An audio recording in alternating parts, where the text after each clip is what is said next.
for some strange reason, I never got into learning an instrument, so I never learned guitar or keyboards or anything. But there was always a strong force in me that wanted to make music. When I heard about the collaboration between Ableton and cycling, I was totally excited because I thought, so maybe today, which is now many years later, I learned a bit of programming in the meantime.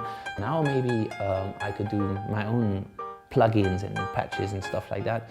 So I wanted to program something that helps me play. But the basic idea came from our laptop band project, A Critical Mass, that I have with Dixon and Am. And it was about playing together without having any clue about notes and chords and harmonies and stuff like that. So that was also one of my biggest problems when I started as a musician. Of course I had a keyboard, I had a computer, I had a synthesizer, but then I pressed these buttons, but it was really hard to find out which notes fit together and how can you go, if you find one chord, which one is the next one and which one is the next one. I found that really, really difficult. So the idea was to create a patch that helps you find the right notes, even if you have no clue what notes are. So you press buttons and what is coming out should sound good.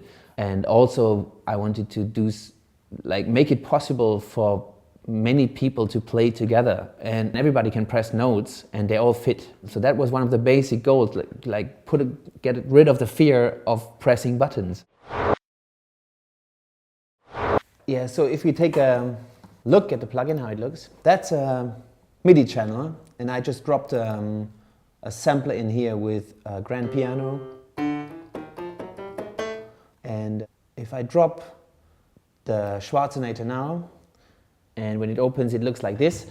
Here's a piano roll, and below are the main controls for the patch. It basically all starts by selecting a chord set.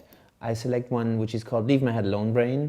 Yeah, the chord sets are not going to be named, for example, like F major 7 or something, because that's very much musicians talk, and I think it's very difficult for somebody who doesn't know what that is to use it. So the chord sets are going to be called the same names as track names, for example. And so what the plugin does in the first place is it corrects all the notes you play to this certain scale or the certain chord set of the certain track. So if I press the C, the red light indicates the original note you played. And so if I press the D, it's still the D because it's allowed. And if you press the E, you can see the green light which indicates the target note. So the input note is a E, the output note is a C, because the E is not part of this special chord set. So if we return to the C again, and we want to turn this one note into a chord, you just turn the knob that says add notes, and you can decide how many notes you want to add. For example, if you add 2, you get these 2. If you add 3, you get this. And this already sounds quite nice. So and now you can go to whatever key you want, and it's always going to give you the right notes. Sounding like this.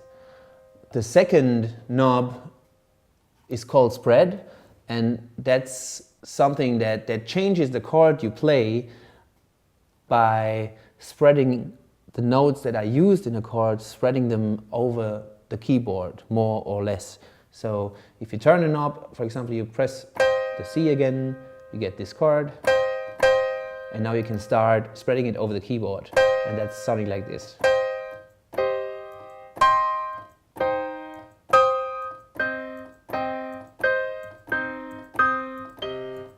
Yeah, and you can see the higher the value goes, the more room the chord takes on the keyboard. You can decide whatever you think sounds best for your project. And of course that's happening for all the chords you play. Then there's a random function that just changes the chords a bit. It's always the same notes, but they're going to change their position on the keyboard, so that's going to sound like this. I keep pressing the same note, so it's easier to hear.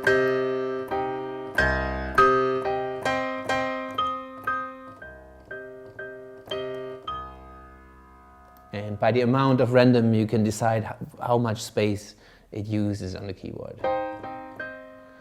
Yeah, octave shifts everything you do up and down 1 octave on the keyboard.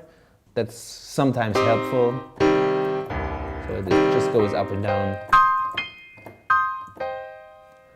And there's another knob that's called dynamic, which adds a touch of velocity, randomness to the chords so that they don't sound so like stiff. And that sounds like this.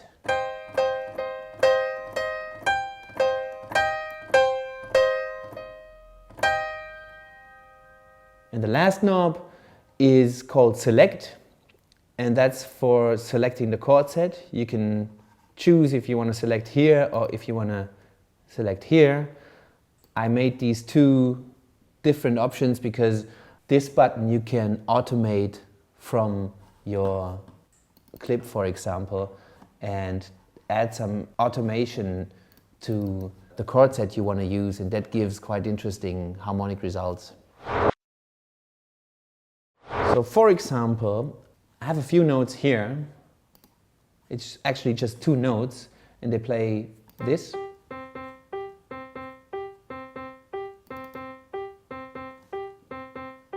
And if I now add notes, and that's 2, that's 3. And if we now maybe automate the chord set, then that's going to sound like this.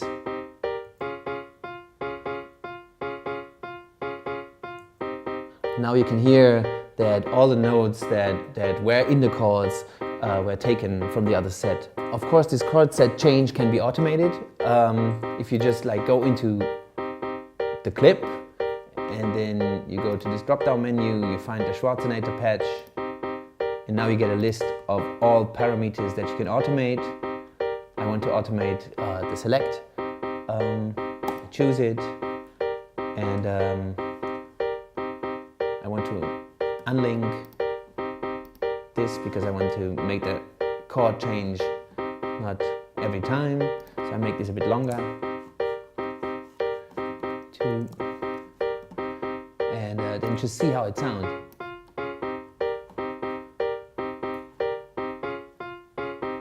For example.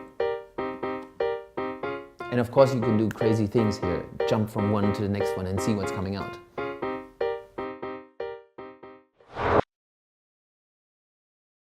Actually, the patch consists of 2 patches. One is the master, one is the slave. You use the master patch and you choose a chord set, and if you work on your own, for example, you just press a few buttons, you find a few nice harmonies maybe, and then you drop the slave into another of your MIDI channels, and you just press a few other buttons that you have the feeling that they might be right, and all the notes will be right. So I thought this could be a very intuitive way of creating music, because you don't have to think about what would be the right notes. And then if you have added your bass line, you're going to open another MIDI channel and even play maybe a solo or something, and it's also going to fit everything else. So now we have this clip running, and we also have a change of the harmonic environment already programmed in the clip. And so if, for example, now I want to add a bass line, then there's another patch that's called Little Brother. You can just drop it into any MIDI channel, and so when you drop it, it's connecting in the background to the master patch and gets all the note information that is necessary. So I'm also adding a piano sound to this channel. So if you drop the Little Brother into your MIDI channel, you can see what the master patch is sending into the network. And So whatever note you might want to play on your keyboard is going to fit to everything else you play. So I just press one button and it's following the chords that are played in the master. And so you can do crazy things here because you don't have to care what's going on, you just play.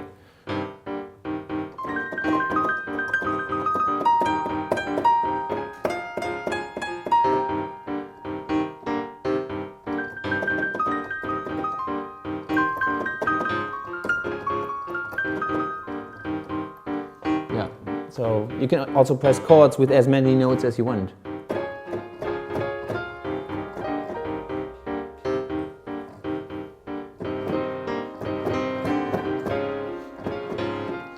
So you can drop as many little brothers into as many MIDI channels you have, and they're all going to follow the master chord set, and so that's how it basically works. Yeah, Boogie Wesseltoft is one of the most fantastic piano players I know, and I had the chance to work with him. So in the beginning I was a bit shy because like he's sitting there on the grand piano, you sitting there with a small 25 keys keyboard, and you want to add something, or ideally you really play together. Of course I wanted to make the patch like that so that I'm gonna be able to play with him, and so basically with this now it should be possible, because like if he presses a few buttons and tells the system which scale or chord set he's using, then my system is getting the information which are the right notes, and I just can play whatever I want, and it's gonna fit. So that makes me feel much more safe than before, and so I can go on stage and just play in a way, even if I can't.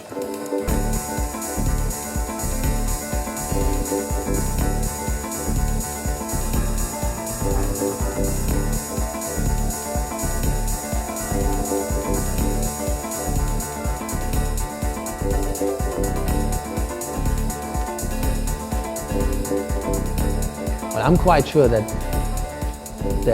Max for Live is gonna be another revolution now. I'm quite sure that many people out there are gonna make some crazy stuff.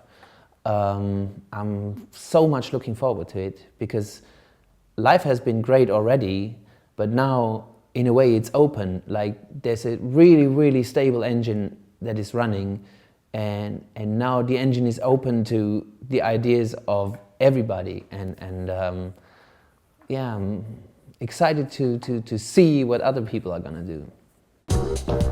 And I want you to